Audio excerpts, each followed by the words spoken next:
Supreme court के आईनी bench में 26वीं तरमीम के खिलाफ दरख्वास्तों पर आज की समाअत मुकम्मल हो गई है। आज की कार्रवाई का अहवाल जानेंगे डॉन न्यूज़ के नुमाइंदे उमर बर्नी से। उमर बर्नी, बताइए। जी बिल्कुल, सुप्रीम कोर्ट के जस्टिस अमीनुद्दीन खान की सरबराही में 8 रुकनी आईनी बेंच ने 26वीं आईनी तरमीम के खिलाफ दरख्वास्तों पर समाअत की। दौरान समाअत अफराद कटक के वकील ख्वाजा अहमद हुसैन अदालत में पेश हुए और उनकी जानिब से मामले पर फुल कोर्ट बनाने के हवाले से जो है वो मामनत की गई। दौरान समाअत ख्वाजा अहमद हुसैन ने मौका इख्तियार किया कि अगर आप कहते हैं कि आपके हाथ बंधे हैं तो ऐसा नहीं है, ऐसा कहीं नहीं लिखा कि एक आईनी बेंच फुल कोर्ट को मामला रेफर नहीं कर सकता।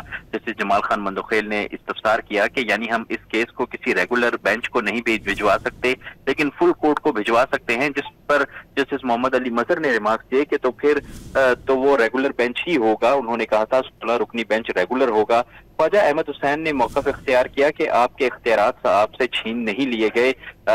कल 27वीं तरमीम में पार्लियामेंट फैसला करती है कि सुप्रीम कोर्ट के ऊपर एक एग्जीक्यूटिव अफसर बैठेगा।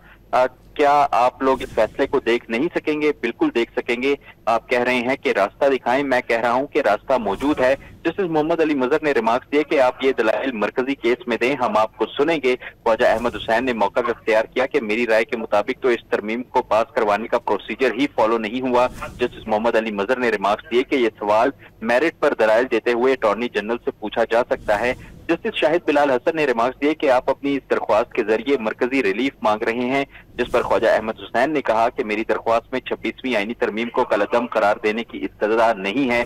दौरान समाअत जस्टिस जमाल खान मंदोखेल ने इस्तफसार किया कि फर्ज करें कि किसी तरमीम के जरिए पूरी सुप्रीम कोर्ट के इख्तियारात ले लिए जाते हैं, फिर मामला कौन सुनेगा? वही सुप्रीम कोर्ट सुनेगी। बेशक इख्तियारात ले लिए जाएं लेकिन सुनेगी वही सुप्रीम कोर्ट।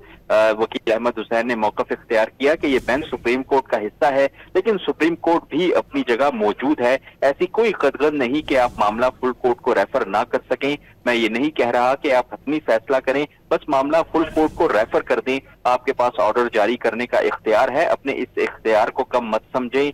दौरान समाअत ख्वाजा अहमद हुसैन की जानिब से दलाइल मुकम्मल कर लिए गए। अदालत ने केस की समाअत कल सुबह 11:30 बजे तक मुलतवी कर दी। अदालत ने केस की समाअत कल सुबह 11:30 बजे तक के लिए मुलतवी कर दी। बहुत शुक्रिया उमर बर्नी इन तफसीलात के लिए।